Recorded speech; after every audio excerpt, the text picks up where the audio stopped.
અંકલેશ્વરની Karjan colony ખાતે સિંચાઈ વિભાગના ₹6 કરોડના વિવિધ પ્રકલ્પોનું રાજ્યના જળ સંપત્તિ મંત્રી ઈશ્વરસિંહ પટેલના હસ્તે ખાતમુહૂર્ત કરવામાં આવ્યું। આ પ્રસંગે અંકલેશ્વર ખાતે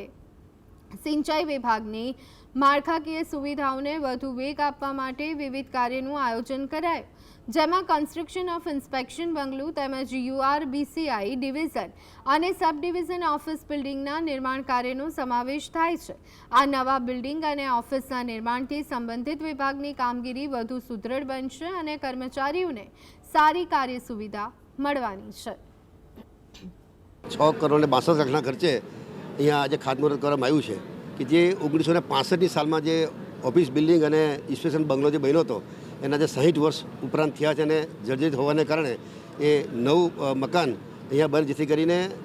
કરજણ ડેમ અહીંયાથી લગભગ 100 કિલોમીટર આસપાસ જે દૂર છે ત્યાંથી અધિકારીઓ અહીંયા આવું જવું હોય તો રહેવા માટે પણ એ કામ લાગી શકે।